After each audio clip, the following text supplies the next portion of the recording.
Oke, Eka Jaya. Nama ini dulu sangat terkenal ya, banyak sekali penggemar lagu pop Bali tahu. Tapi belakangan 2-3 tahun terakhir Eka sempat menghilang. Kemana aja kah gitu kan? Selama saya vakum dari lagu Bali tahun 2008.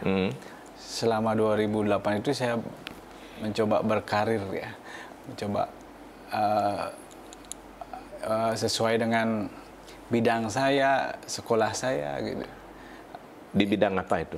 Ya, pariwisata. Waktu itu saya tercetus karena bapak saya bilang, percuma kamu sekolah, tapi kamu ijazahnya nggak kamu manfaatin. Gitu. Dan selain itu kita juga belajar dari senior-senior yang lawas atau penyanyi-penyanyi yang lawas, bukan dari di Bali aja, di nasional kita pelajari dulu. Ternyata seniman itu kalau sudah tua semua mengenaskan gitu kan. Kadang beberapa ya. Itu belum terlalu tua kan pada waktu itu kan? Belum. Cuma saya tidak mau di dalam, artinya di dalam zona nyaman, Pak. Saya daripada saya nanti terlambat, coba saja saya sambil menyelam minum air gitu, sambil menyanyi, sambil bekerja gitu. Akhirnya sampai sekarang gitu. Tapi bukan berarti pada waktu itu jenuh di lagu Bali, bukan ya? Jujur aja pada ada titik jenuhnya selama, mungkin setiap manusia punya ya pada ya titik jenuh masing-masing. Itu saya mulai yang namanya berkarir di lagu Bali itu dari tahun 99. Sebenarnya 99 baru masuk, belum keluar ininya apa namanya? Rekamannya. Coba kita udah bergaul, masuk studio rekaman sampai 2008. Baru 9 tahun kan? Belum terlalu lama kan? 9 tahun. Cuma kadang karena saya membawakan lagu saya sendiri, menciptakan lagu saya sendiri, membawakan lagu saya sendiri, artinya ada istilahnya mungkin saya perlu repres. Pas ketika waktu itu mungkin lagi ide lagi kering ya. Iya, lagi apa minim ide pada. Selain itu juga melihat pangsa pasar lagu Bali yang waktu itu agak meredup. Udah berubah ya, waktu itu era band ya, waktu lebih banyak. Era band. Selain itu gini pada apa namanya? Era PCD itu. PCD itu udah kaset udah nggak, agak berkurang. PCD bajakan merajalela ke PCD kan. Selama era waktu PCD itu dah saya berpikir kok nggak seperti waktu masa jaya, masa kaset gitu. Kalau kaset dulu kan kita jujur, walaupun sampai sekarang saya bekerja berkarir di pariwisata, dibandingkan saya berkarir di lagu Bali, sebenarnya yang saya bisa membeli fasilitas apapun itu di lagu Bali. Jujur, untuk di pariwisata saya bersyukur juga, cuma kita bisa makan, bisa biayai. Bedanya di mana Eka ngerasakan, artinya kan kalau orang mengatakan jadi penyanyi, jadi musisi itu mungkin istilahnya sampingan katanya.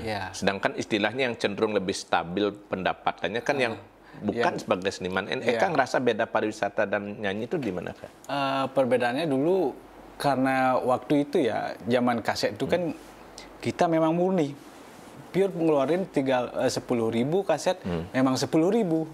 Kalau PCD 10.000 di pasaran, 100.000 udah yang beredar, udah di luar kan. Gitu. Itu perbandingannya. Makanya dari penghasilan itu kita berpikir, oh, tidak sebanding dengan yang di kaset. Gitu. Beda kalau pariwisata ya, kerja sebulan nggak gaji sekian udah pasti ya. Kalau di pariwisata memang sih gajinya kadang sekali manggung kita. Dulu pertama mau masuk, kok gaji saya sekali manggung ya? Artinya sebulan kerja pariwisata sama dengan sekali manggung. Manggung dulu gitu. Tapi saya bertahan. Bapak saya sering bilang kan, orang tua bilang, ya cenik lantang kali. Gitu. Ya daripada kecil, gede bawa panjang, ya itu. Ketimbang gitu dah di lagu Bali kan seperti ular Pak deh. kadang pas ada ya, rame langsung berisi, pas nggak ada itu kita menunggu kapan ya gitu. Penuh hari-hari itu penuh pertanyaan, jadinya kita was-was. Kalau di pariwisata itu per bulan itu udah ada. Kita memanage udah pasti ada walaupun kecil ya. Walaupun kecil tapi yang dari tadi Eka belum nyebut, mungkin para penonton juga pengen tahu gitu. Pariwisata di bidang apanya Kak? Apa jadi guide atau jadi apa gitu? Kebetulan saya juga terjun di dunia hiburan, di dunia hiburan di Legian. Iya. Ya, boleh nyebut nama kan? Iya, boleh. PIP Legian. Gitu. Dan sejarahnya saya masuk ke sana pun secara tidak sengaja juga, Pak. Dulu ceritanya ini kalau diambil benang merahnya sungguh saya kebetulan. Enggak kebetulan, tapi selama 5 tahun saya baru sadar gitu. Di tempat yang sekarang saya bekerja itu adalah tempat di mana dulu bom Bali ya kan. Iya. Dulu dan Eka bikin lagu Duka Lara. Iya. Bom Bali itu kan disumbangkan untuk korban bom Bali gitu ya. Ketika syuting ada seorang wanita yang tidak tahu tiba-tiba kita sama kru pas makan nasi goreng dia kan, aduh lupa saya bawa dompet gini. Waktu itu kan belum zaman HP-nya kan belum. Betul. Ya, belum seperti sekarang kayak dulu paling kita Nokia pisang udah pisang gagah juga masih jarang ya. Itu ya pager ya masih. Pager gitu kan. Aduh. Saya lupa bawa dompet. Saya kenapa nih Mas gitu. Masukin ke saya aja bilnya, biar saya sekalian bayar gitu. Oh makasih Mas, makasih Pak. Orangnya bukan orang Bali, orang luar. Gitu. Oh makasih Mas, makasih. Oh Mas lagi syuting ya gitu. Dia nanya, Mas artis gitu. Dia orang luar kan belum tahu lagu Bali ya. Lagu Bali. Oh, akhirnya gitu. Boleh minta nomor HP-nya gitu. Gitu. Saya kasih nomor HP-nya gitu. Nah, itu sekian tahun, gini sebelumnya itu dia nanya juga, belinya mbaknya kerja di mana? Saya tanya dia, saya kerja di pariwisata. Oh, gitu. Saya juga lulusan pariwisata, gitu. Itu saya ngomong kan, oh, gimana sih rasanya kerja di pariwisata? Ya, enak sih.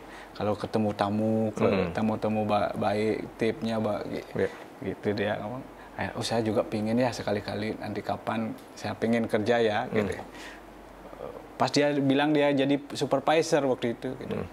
Nah akhirnya 5 tahun berselang sampai gini, iseng dia nelpon saya udah lupa orangnya nih. Betul. Siapa yang nelpon gitu. Mas ingat saya nggak? Waktu itu. Oh ya, dengan siapa? Maaf ya, nomornya saya nggak saya sip gitu. Oh saya Ria yang dulu Mas bayarin nasi goreng gitu. Saya juga lagi ada perusahaan baru nih, mau nggak kerja gitu. Beneran mau nih gitu. Oh ya coba bagian apa gitu. Ya datang aja. Saya nggak punya CV. Ya pokoknya bawa aja gitu. Ke sana saya. Terus langsung kerja. Di bidang apa? Langsung di kasir. di kasir waktu itu. Pasti sampai sekarang saya jadi. Itu berarti kalau kita percaya namanya karma ya? Ya. Oke. Nah, jadi menolong sekali diganti dengan pekerjaan gitu ya? 5 tahun saya baru sadar, saya ambil benang merahnya kok ada hubungannya. Apakah kita dulu membuat sebuah berkah dari bom Bali itu ya? Bom Bali itu, berkah album bom apa tuh? Taste of Hope. Itu yang itu gabungan kan. Betul. Nah itu udah sekarang waktu itu baru sadar. Ternyata begini ya karma. Bener orang bilang apa yang kamu tanam itu yang akan dipetik kan gitu jadi. itu yang membuat saya bertahan sampai sekarang di sana. Gitu. Tapi yang kemudian tadi kan Eka sempat vakum lagu Bali, jenuh. Tiba-tiba terpikir untuk nyoba lagi, bangkit lagi, balik lagi, apakah? Pertama, waktu itu saya masih, kadang saya ngambil juga job kok, Pak Ade. Kadang pas libur saya ngambil nyanyi. Nah, kebetulan waktu itu kegiatannya sosial. Pengungsi waktu itu Gunung Agung waktu Gunung Agung ya. Erupsi. Saya dapat itu job untuk menghibur para pengungsi di tempat pengungsian ya. Ketemu Ayu Saswati lagi. Bikin lagu ya gini buat sosial gini gitu. Oh ya, nanti saya coba bikinin di rumah gitu. Lama juga kok. Akhirnya lama kelamaan terus Ayunya ngejar, kok Kak bikin lagu lagi. Mana lagunya, janji aja gitu. Akhirnya saya coba bikin lagu itu. Yang album pertama single pertama saya dari Jeddah itu adalah Astungkara Ada Jalan. Astungkara Ada Jalan ya. Yang untuk anak itu ya, anak disabel itu ya. Iya, disabel. Karena konsepnya dulu kan maunya dari segala golongan yang gini. Cuma kalau dibikin klip kan nyari orang banyak gitu kan, perwakilannya aja pakai Yoko yang dari Bangli ya. Dari Bangli sama Agus ya. Ya, Agus yang dari Sanur ya, kalau saya yang pelukis ya. Dari Budok ya. Dari Budok. Nah, habis itu dah mereka mulai kelihatan kan setelah orang ingat lagi, Eka masih aktif gitu ya jadinya. Makanya orang kalau kadang saya juga merasa minder Pak De. Ketika kita nyanyi, orang tuh berputus sama penyanyi-penyanyi lain. Kita dicuekin, saya dicuekin. Gitu. Sempat mengalami itu, artinya sepanggung dengan penyanyi baru, mereka berebut dengan penyanyi baru, Eka terlupakan. Saya dicuekin gitu. Kenapa? Habis saya nyanyi, baru mereka, oh ini Eka Jaya nih gitu. baru mereka gini Sempat nggak Kak? Sedih juga karena mereka tahu tuh mungkin rambut saya panjang waktu dulu. Mereka, udah rambut pendek. Dulu panjang belum. Nah, setelah habis. Untung nggak ada yang bilang, berdua aja nih. Itu pengalaman sering saya gini merasakan itu karena mungkin ini ya efek saya lama tidak muncul, tidak aktif di lagu Bali gitu. Tapi Eka sendiri masih punya keyakinan kan bahwa penggemar itu masih ada? Saya percaya ada second chance, kesempatan kedua pasti ada. Makanya saya nggak pernah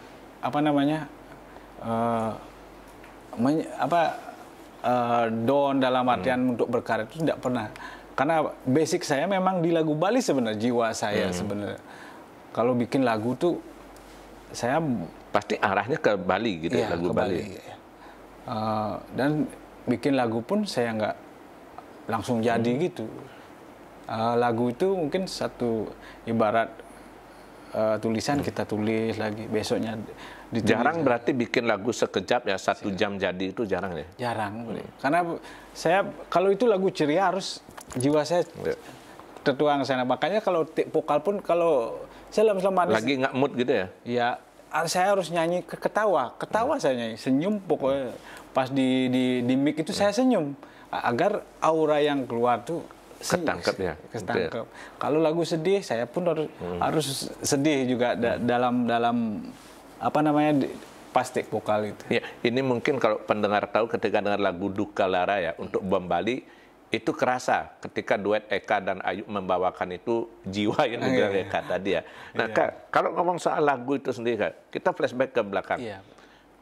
Sebetulnya apakah menjadi penyanyi itu memang cita-cita Eka atau gimana Kak? Itu awalnya gimana bisa masuk dapur rekaman itu Kak?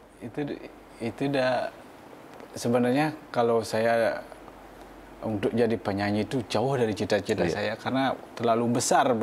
Waktu itu saya seorang anak yang tinggal di desa waktu itu pikiran sebagai jadi seorang penyanyi itu tidak ada di dalam benak saya. Cuma yang namanya perjalanan hidup, saya dulu sekolah di pariwisata di SMK pariwisata Semi Pernon.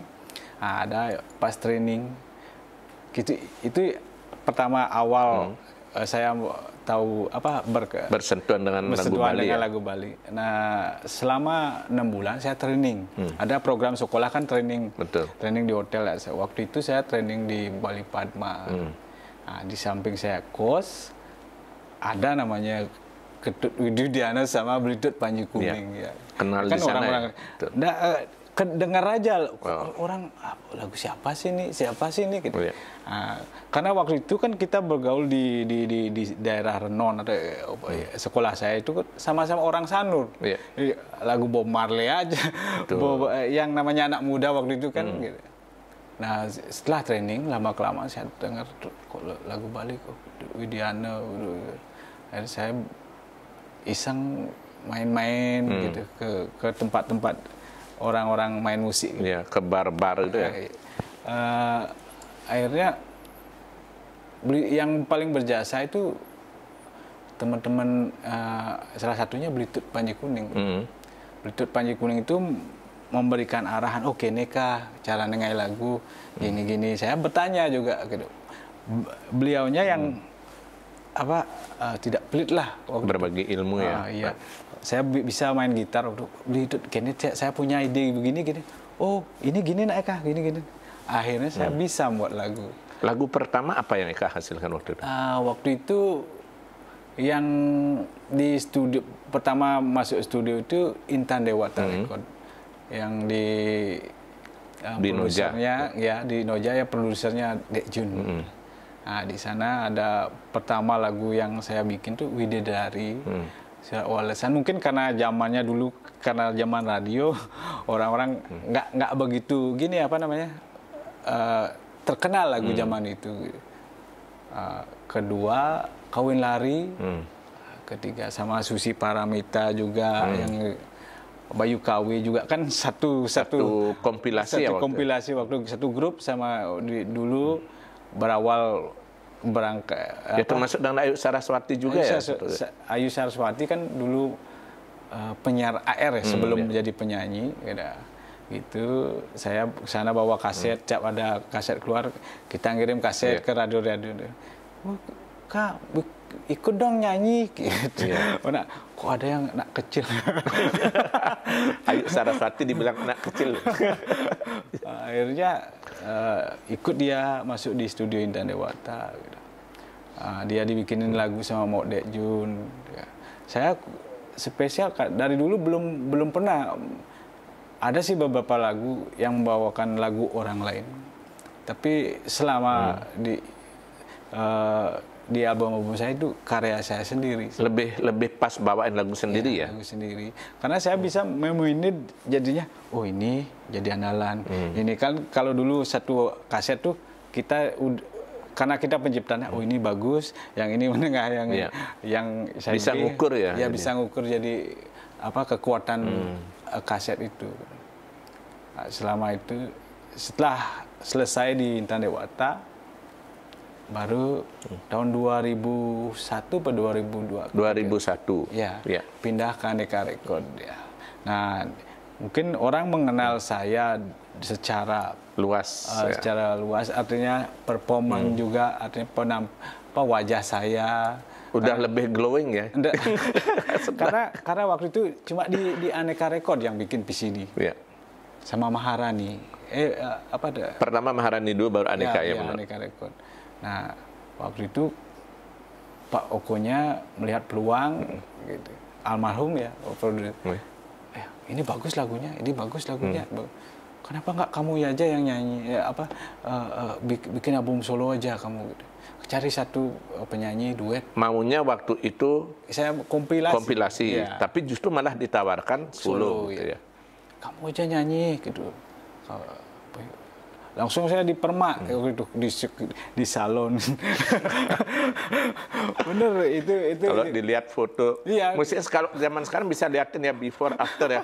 Saya nggak ada loh kalau ada itu iya, dilihatin ya. Bener. Kadang saya di rumah tuh melihat video atau klip saya yang dulu tuh kadang malu gitu. Cuma ketimbang kadang waktu kok wajah saya jelek aja dulu, kok saya bisa terkenal dulu gitu. Mestinya sekarang lebih terkenal lagi. Sebenarnya kan cuma sekarang karena mungkin energinya nggak fokus di lagu beda ya jadi. Ya. Tapi Eka waktu itu begitu, artinya ini kan kayak boleh bilang orang dapat rezeki ya durian runtuh gitu. Yeah. Maunya keroyokan, malah dikasih album penuh. Yang kepikir dalam pikiran Eka itu apa yang terlintas Kak? Waktu itu tanggung bebannya kan satu album itu 10 lagu. Iya. Kita punya stok 5 lagu. Kurang lagi 5. Nah, saya kejar itu bikin lagu. Biar pas formatnya 10 lagu. Kamu bikinin duet biar kayak gini Widi Widiana dan Sri Diana ya. Gitu. Siapa saya ajak duet? Pak gitu. Ya kamu cari siapa? Saya cari pertama Mang Cucun. Sebelum Ayu Saraswati sebenarnya Mang Cucun saya ajak. Mang Cucun karena masih terikat di sana di Intan Dewata. Saya nggak berani. Ayu Saraswati, saya tanya, yuk kamu dikontrak di Intan Dewata apa enggak? Enggak, saya pergi dari dulu gitu ya. Oh, mau nggak bikin duet sama saya di album solo saya? Oh iya gitu. Coba lagunya gimana?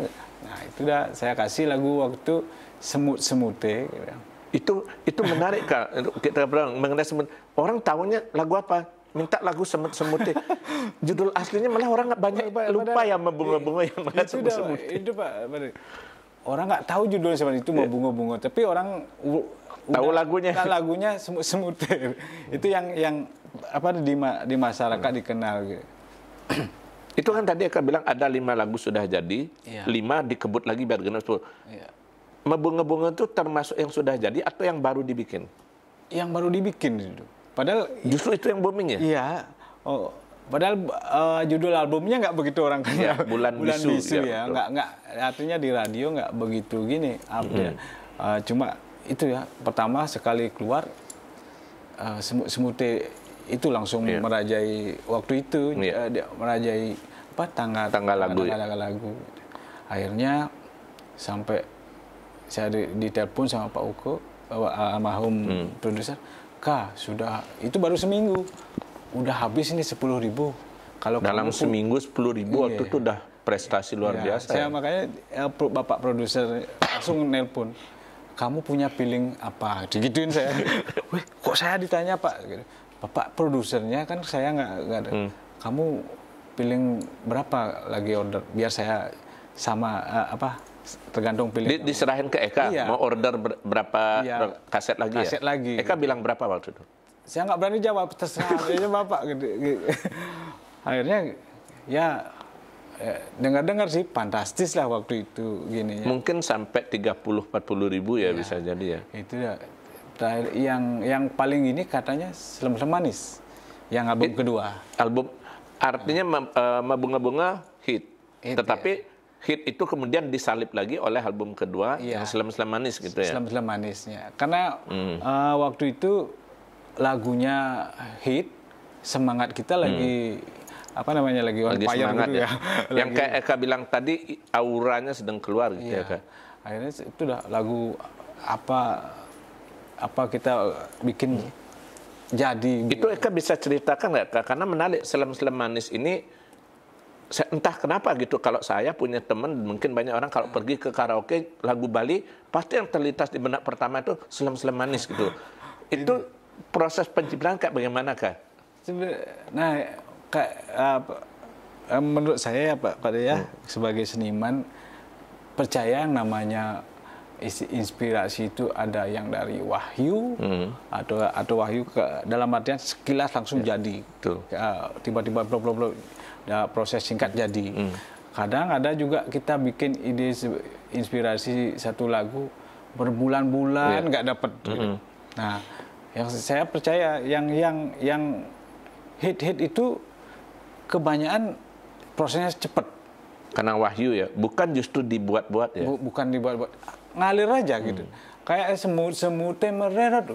Kalau kita berpikir ke semutnya nggak ada dalam itu, cuma tiba-tiba semut ujungnya aja Pak De. Dalam artian rima katanya itu ya, berima itu ya, kata semut-semutnya mereret di temboknya gitu. Karena gampang jadinya, ceritanya dibawa sama kemana. Berikutnya juga sama ya, selam-selam manis, cara buah manggis. Ya pin selam manis, kenyam nih manis. Nggak, jadinya saya bisa membuat lanjutannya itu cepat jadinya. Tapi Eka membayangkan nggak atau terpikir nggak waktu itu bahwa selam-selam manis itu akan menjadi, boleh dibilang sampai orang menyebut evergreen istilahnya kan, sampai itu orang ingat sampai sekarang. Dan itu juga mau nanya, dapat royalti nggak Kak? Kan lumayan itu di karaoke. Kalau di karaoke enggak. Sampai sekarang? Sampai sekarang belum. Saya dengar gitu dah, karena dulu saya sering diundang di dalam di event KP gitu kan, sama ada salah satu sponsor, ada minuman itu kan. Sering keliling yang di bagian selatan di Badung, sama di mana di Mambonyol itu Pak De, di Glogorcari. Betul. Keliling waktu itu pokoknya setiap Sabtu tuh harus ada party kan. Betul. Mengundang tuh, saya disuruh nyanyi Selam-Selam Manis karena waktu itu katanya yang di request satu hari itu bisa berkali-kali Selam-Selam Manis, makanya itu sekian room karaoke, sekian pengunjung, bisa jadi 90% Selam-Selam Manis ya. Kadang saya cuma gini, kalau dari materi saya bisa jujur, kalau dari materi memang Selam-Selam Manis yang membuat bisa memberikan saya sebuah fasilitas rumah. Gitu. Tapi itu Kak, karena kan kalau kita berbicara soal hak cipta Kak, karena lagu itu banyak, mungkin semua karaoke ada lagu itu. Nah itu ada nggak sempat kepikir atau mungkin ada nggak yang pernah mengurus soal dapat bagian royalti itu Kak? Ya, saya dulu sempat ditawarin sama Blitut Panji Kuning untuk mengurus hak cipta itu di Renon. Cuma saya waktu itu karena nggak fokus ke sana, saya pikirannya saya sebagai seorang penghibur, kalau orang senang, kenapa saya harus nuntut gitu? Saya udah kebangan. Cuma berpikir Blitut, lagu wak ngetop lu di Kaping Ujang wak sing mana apa gitu. Kadang berpikir lagi, iya, kok saya bodoh. Artinya ada dua pikiran. Di satu sisi, ya mungkin ini tipikal seniman kita kan begitu. Asal bisa bikin orang senang, kita senang. Tapi di satu sisi, ya juga ya seharusnya dapat duit kan. Iya juga betul. Itulah makanya saya, cuma mungkin ada teman yang mau mengurus. Cuma belum ketemu sampai sekarang. Artinya karena jarang kita ketemu komunikasi. Janjinya sih beliau yang ngurus, nanti saya urus di kantor di Renon gitu. Terpikir nggak untuk membawakan lagi lagu itu sekarang ini dengan aransemen baru mungkin Kak? Kemungkinan Pak De. Karena mungkin selama saya vakum itu anak-anak dari 2009 sampai 22 belum tahu mungkin yang kelahiran itu nama tahu lagunya Selam-Selam Manis, tapi nggak tahu penyanyinya, nggak tahu dia. Nah, gitu. Bisa diceritakan katanya itu justru malah orang menyangka itu lagunya Widi Widiana ya. Gimana ceritanya Kak? Karena sempat Widiana kan minta izin aja deh. Kak, lagunya saya bawa ya untuk saya recycle lagi gitu. Ampun, Blitut kan udah banyak lagu yang terkenal. Kalau saya itu saya Blitut ngambil kan saya yang nanti gini itu cuma brand saya punya satu gitu. Saya bayar loh gitu. Bukan masalah bayar. Sayang untuk dilepas ya lagu itu ya. Karena memang orang walaupun nama saya nggak diingat, tapi lagunya masih diingat. Itu suatu kebanggaan kan. Bagi saya dalam berkarir di musik pop Bali itu jarang bisa bikin lagu yang bisa dikenal sampai. Kalau disebut 3 lagu yang paling berkesan bagi Eka, selain Selam-Selam Manis, Mabunga-bunga, satu lagi apakah? Ya, yang paling saya senangi ya di panggung atau di mana, Moni Pilihan. Moni Pilihan ya. Iya. Moni Pilihan itu juga pernah gini seimbang dia sama Selam-Selam Manis. Cuma jangka panjangnya dia Selam-Selam Manis yang lebih bertahan dari gini rating lama dalam bertahannya. Itu kan dari Bunga-bunga terus Selam-Selam Manis yang agak-agak ceria itu tiba-tiba Moni Pilihan tiba-tiba jadi romantis kayak itu gimana awal lagunya itu tercipta juga. Dan mohon maaf kalau saya ingat dengar refnya itu mengingatkan saya salah satu lagu nasional gitu ya. Seperti lagunya The Mercies ya, Hidupku Sunyi. Mengapa di kau bertanya. Lalu kan di Selam Manis kan gitu. Terus beli. Kadang, itu gimana Kak? Kalau Moni Pilihan itu sama Selam-Selam Manis itu sebenarnya satu album. Yang dijagokan itu Moni Pilihan. Dari pihak produser, ini loh Kak paling bagus lagunya. Gitu. Tapi yang ngetop duluan malah Selam-Selam Manisnya. Malah Selam-Selam Manisnya gitu. Karena pas dengar kan kita sering baru jadi nih, kita dengerin dulu 1 minggu di rumah. Yang mana paling serag atau paling masih enak didengar, itu dah saya pakai gitu. Saya bilang Selam-Selam Manis saja Pak gitu. Moni Pilihan bagus tuh kata-katanya gitu. Karena ada memang lebih romantis ya lagu itu ya. Jadinya itu dipakai judul album. Akhirnya satu album itu muncul 2 hit jadinya. 2 hit sama Metunangan ya. Ayu yang duetnya. Sayang Tiang. Rata-rata dalam album Moni Pilihan itu rata naik semua lagu. Ada sing. Tapi kalau soal duet Kak, mumpung nyebut Ayu Saraswati, dari Mabunga-bunga, Metunangan, itu kan kayaknya klop banget Kak, pas.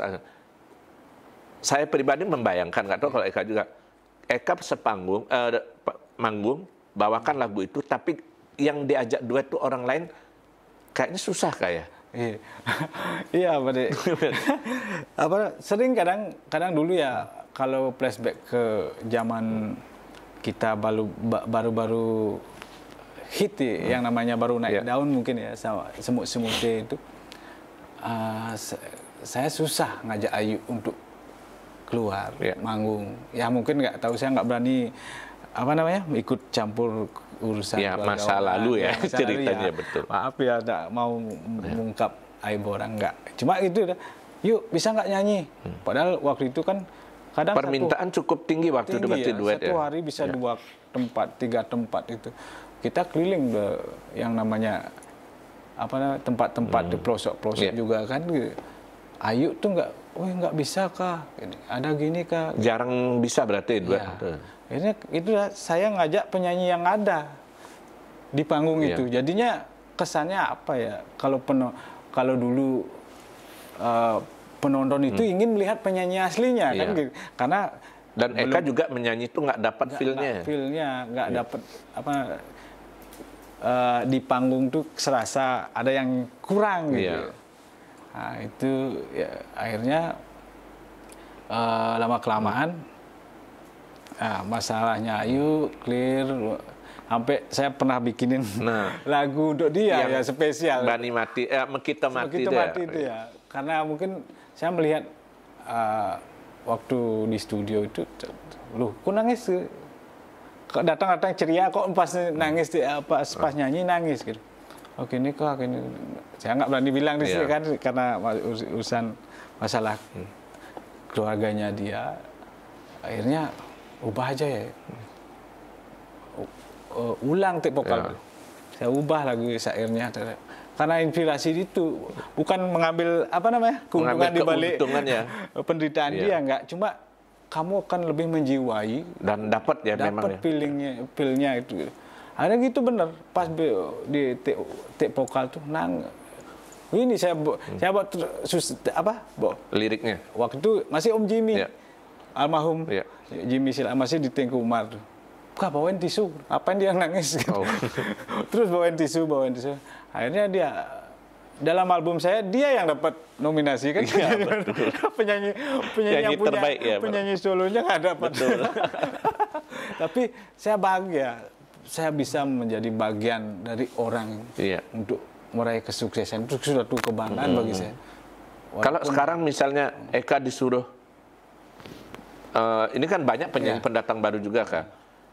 Cari teman duet baru, rasanya masih belum tergantikan ya, Ayu Saraswati. Ya? Itu dah. Padahal Ayu pun udah pernah gonta-ganti gini sama Agung Aji Sidan juga kan, sama siapa lagi banyak kok dia udah gini.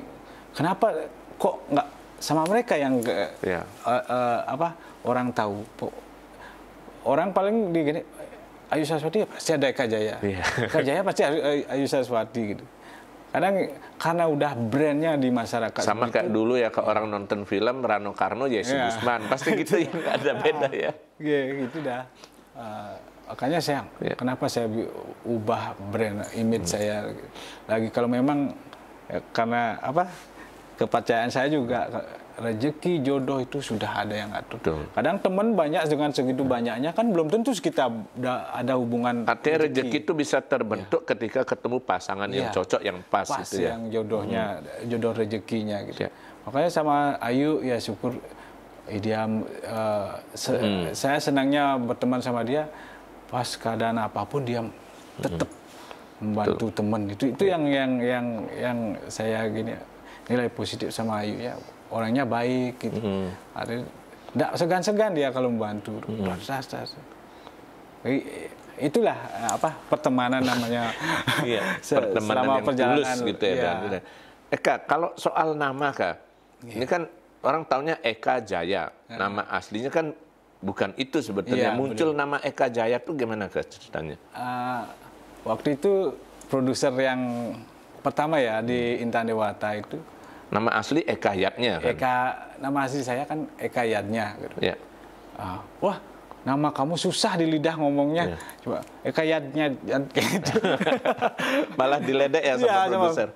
Kamu saya kasih nama ya gitu. Iya, cara mode. Ganti aja, ambil Eka-nya gitu. Eka Jaya, satu yang Jaya artinya gitu. Saya gitu bilang produsernya. Oh ya, saya mode. Kalau Eka Jaya kan gampang orang bilang gitu. Tapi efeknya gitu. Ada Facebook kapal gini di Karangasem yang Eka nama Jaya. Juga Eka Jaya. Kamu yang punya. Padahal orang lain, tapi karena waktu itu namanya kita mirip naik, ya. Ada di toko AC. Toko AC Eka Jaya gitu ya. Dibilang saya. Jadi bilang aja. Di sana. Swaha kan gitu. Siapa tahu jadi milik nanti kan. Tapi Kak, kalau soal nama, karir juga ya. Eka tadi sempat menyebut bahwa ini juga kan karena masalah perjalanan umur ya, apalagi kan. Ya kita kan nggak tahu sampai kapan bisa bertahan di musik. Nah, Eka sendiri ada keinginan nggak untuk mewariskan karir ini ke putra Eka? Sebenarnya dari dulu sih, karena saya di bidang besarnya di bidang dunia musik Bali ya. Salah satu di antara anak-anak saya mungkin ke depannya ada yang bisa meneruskan gitu. Karena karena kita sudah mengambil beban ini, kita harus serahkan lagi untuk tugas kamu menghibur orang. Dan sudah ada ya satu orang ya. Itu pun saya tidak paksa. Saya mau melihat di antara saya punya 3 orang anak. Di antara ketiga siapa yang paling berminat di musik. Nah, pas saya lihat yang pertama ini saya memang nggak mengarahkan dia ke musik lagu Bali itu. Loh kok jago main keyboardnya, gitarnya. sering ikut lomba, lomba kapal-kapal, sampai alat musik dia dapat di rumah, ada bass, ada gini, dia dapat juara gitu. Dapat juara, dibeliin alat musik itu. Akhirnya, berarti perjuangannya memang dia serius, dia ada minat gitu. Oke, nah ini kebetulan putra yang dimaksud oleh Eka, putra yang pertama Deva Kastara ya, Deva Jaya Kastara. Ada bersama kita, bisa kita panggilkan Deva. Silakan bergabung. Ya. Ini kalau dilihat satu sama lain 11-12 ya, atau gimana gitu.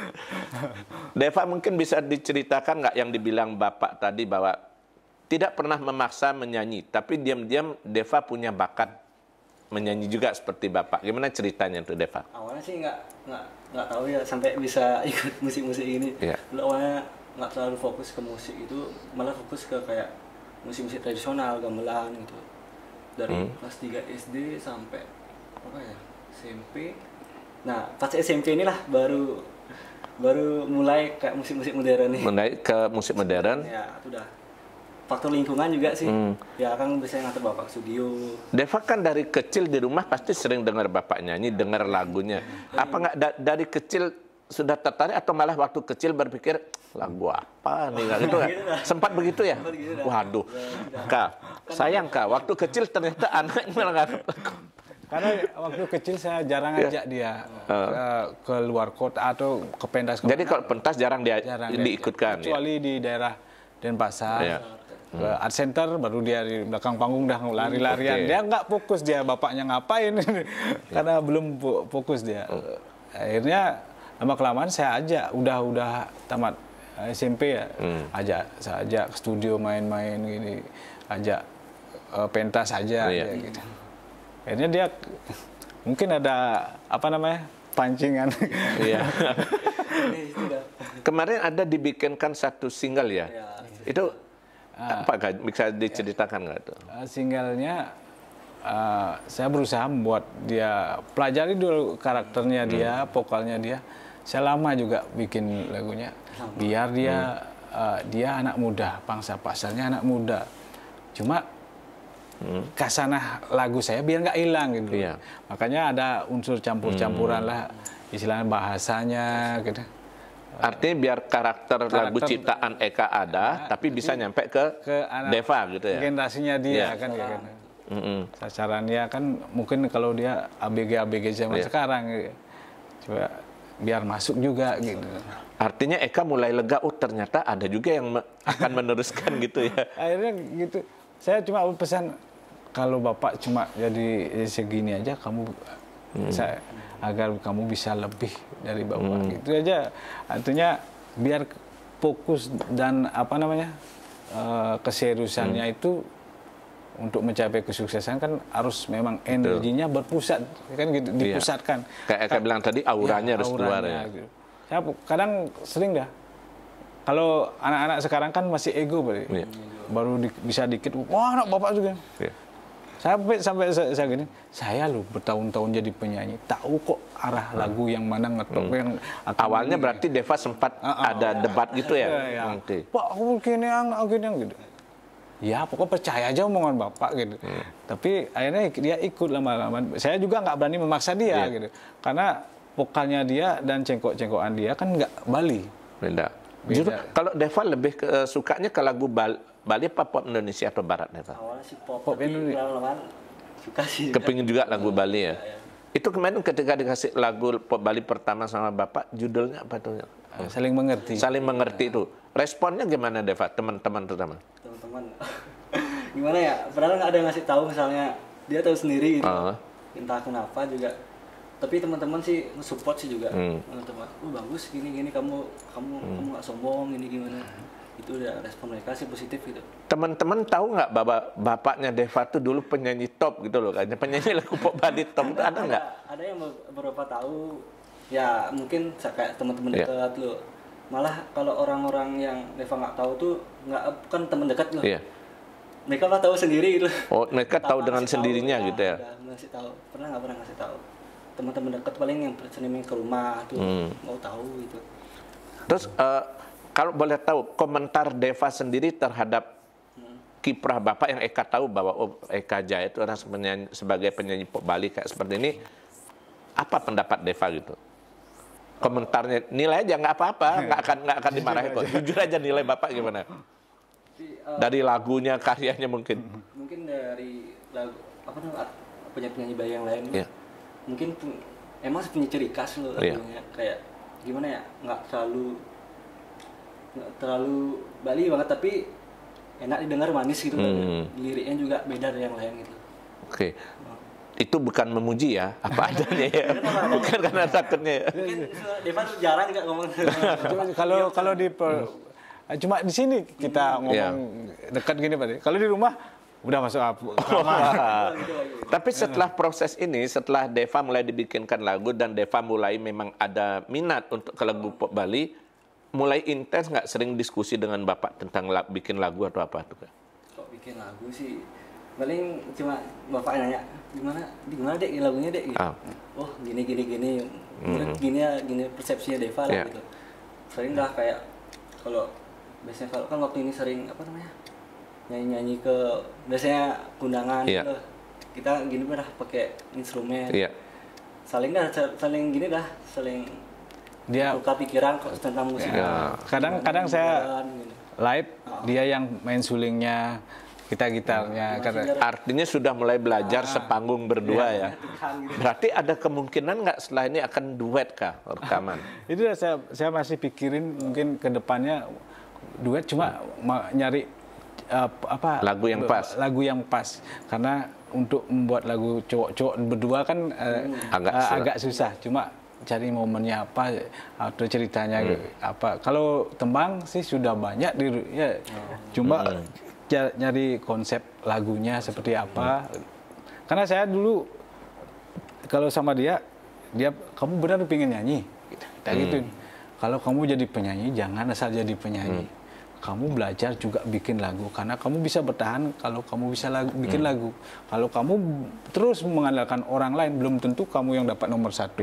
Karena lagu itu kamu sendiri yang menentukan, dan yang penciptanya kan belum tentu. Makin bagus lagu semakin mahal. Semakin gini, makin kita tertarik, semakin dimahalin. Untuk menjaga eksistensi kita di gini, kita kan harus selalu memberikan yang terbaik buat kita.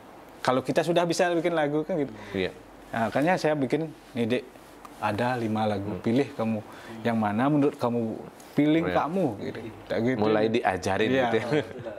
Oh ini Pak, ya kamu ambil kayak gituin. Besok berusaha bikin lagu sendiri gitu. Karena banyak loh musisi, seniman tuh bisanya player, bermain mereka. Tapi kalau disuruh menciptakan, belum tentu mereka bisa. Itu seniman itu ada 2. Ada yang bisa meniru, apapun bisa dimainin. Tapi ketika mereka disuruh mencipta, belum tentu bisa. Kadang itu juga, saya belum tentu bisa menirukan orang lain.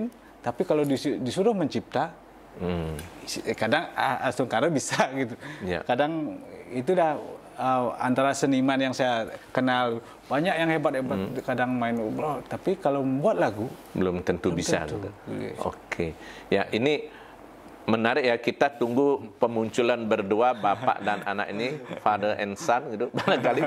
Ya karena belum ada ya di lagu pop Bali duet seperti ini. Nah, yang terakhir Kak. Komentar Eka terhadap perubahan zaman Kak, kalau mulai dari dulu orang kaset, VCD segala macam, dan orang sekarang andalannya adalah YouTube. Facebook. Nah, gimana Eka menghadapi perubahan itu Kak, dan untuk bisa tetap eksis gitu Kak? Sebenarnya kesempatan tuh sudah terbuka lebar sih untuk menjadi seorang penyanyi.